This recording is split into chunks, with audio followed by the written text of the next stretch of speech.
What's going on, guys? In this video I'm going to be showing you guys the graphics performance of the RX 5600 XT in Fortnite Battle Royale.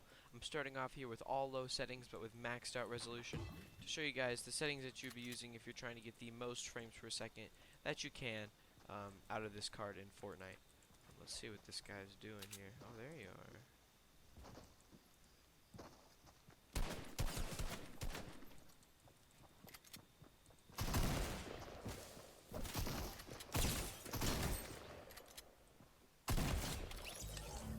You know, I was probably a little mean. As you can see, with all low settings, this is sitting at around 220 FPS. The key thing to note here is that the resolution is maxed out, which is pretty much the most intensive setting that you can change for your graphics card. If I were to set the resolution way lower, you get much higher frame rates. I can just get it from the bottom.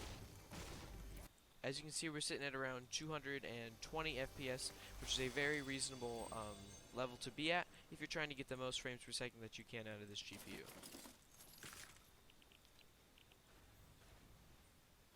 Now, for all medium settings with the maxed out resolution, you can see that the frames per second, it does take a bit of a dive here, but if you're playing with a 144 Hz monitor or even a 75 Hz monitor, this really has no effect over your gameplay. It's still going to look great with that 1080p resolution while still keeping a really steady frame rate. It's sitting at around 170 FPS after running around for a little while, which is a very capable level to be at for this GPU. We're now at high settings with full 1080p resolution. As you can see, it's really similar to medium settings. As you can see that no matter what the settings that you have, as long as you have the resolution set to 1080p, the game's going to look great.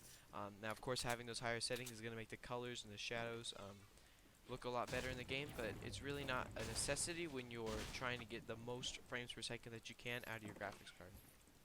So after running around for a while on high settings, we're sitting at around 150 to 160 frames per second, which is a very reasonable level to be at with high settings if you're getting a 144 Hz monitor.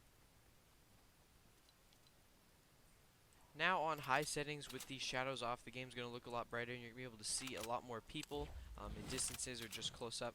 This is definitely a much more competitive setting for you to have your graphics at. As you can see that the graphics does get a little bit of an improvement with the highest being around 220 and the average being around 180 to 190, which is a 30 frames to 40 frames per second improvement, which is a very good improvement with just a simple setting. Now, the game is not going to look as great as it would with the shadows, but if you're really trying to win games and have the best competitive advantage that you can, having these really low shadows is definitely the way to go.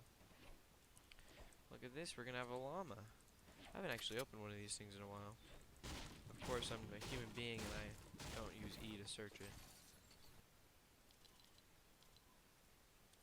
Now we are at the highest setting that you can actually have. These are all epic settings with the shadows on. I am in an area with a lot less trees, so you are going to see higher frames than if I were in.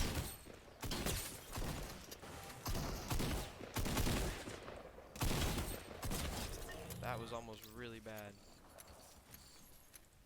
As you can see, where you are does have a effect on the amount of frames that you're going to get, because if I were in an area with a lot of trees, it would be a lot more shadows, which would result in a few less frames. It's not a big difference, but you are going to notice that when testing between having shadows on or having shadows off. As you can see, taking full advantage of this card and having the highest settings that you possibly can for this game, it still looks amazing at 1080p resolution. If we were to get into those higher resolutions, you would notice...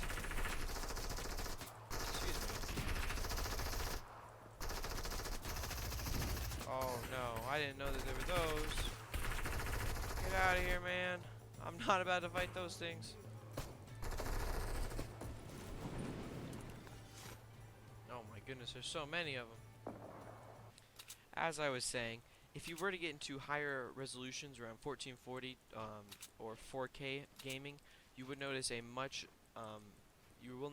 big decline in the amount of frames you're getting, but that's mainly going to be the VRAM, because it's going to have a lot more trouble loading all of the graphics that you're going to need for 2K and 4K. So this is definitely a high-end 1080p card and a medium level 1440p card. As you can see, after playing on all epic settings for a little while. It does sit around 100 FPS, which is a very reasonable level to be at with these settings on. Now we're going to go to all epic settings with shadows off, and you can see we have a much higher frames per second. Just after a little while of running around, you see it sit around 170 FPS, which is a lot more. These are the settings that you're going to set if you're trying to be a lot more competitive or have a 144 Hz monitor. It gives you that same great look while having the shadows off, which makes it a lot easier to see other people in the game, making everything a lot brighter and making people stick out a lot more than if you had shadows on. This is the settings that I usually keep the game at if I'm playing to win. I'm really going all at it. But if I'm just playing and messing around, I stick around the all epic settings because there's really not much more that I need from this game. Okay. For the purpose of this video, I'm going to switch over back to the all epic settings for the rest of the game because of course most people are going to want to see the best settings that they can get out of their new GPU. And of course we got a bad guy.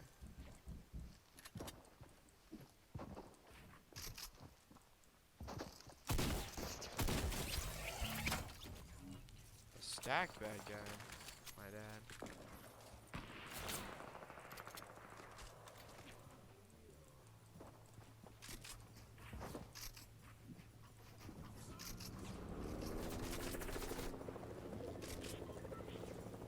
I gotta get out of here.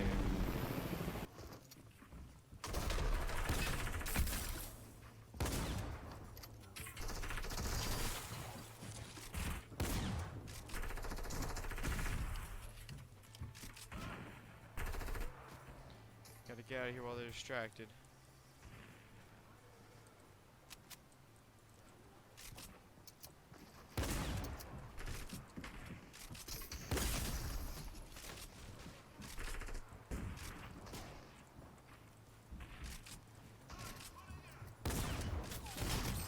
No, I got sniped.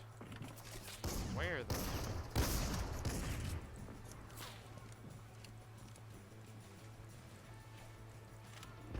I'm just gonna sit down here. I have no problem doing it.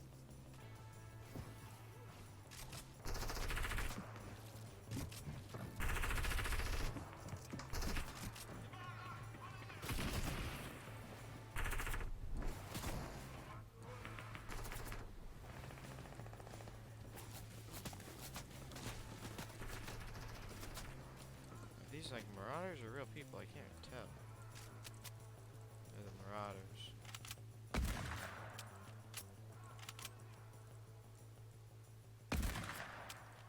That is a real person though.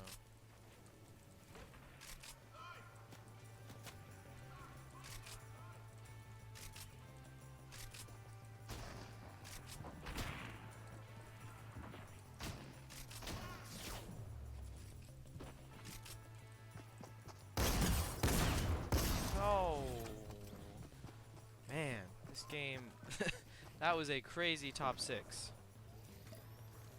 As you guys can see, this is a very capable 1080p graphics card. I wouldn't go much higher than that in the resolution, but getting a 144 Hz monitor would definitely be a very reasonable investment for this card. Hope you guys enjoyed this video. Keep looking out for more GPU and computer testing videos. I'm probably going to do a review on my computer here soon because it was definitely a budget computer to get in 2020. Hope you guys enjoyed this video. Please like and subscribe for those future videos coming out, and I will see you guys in the next one.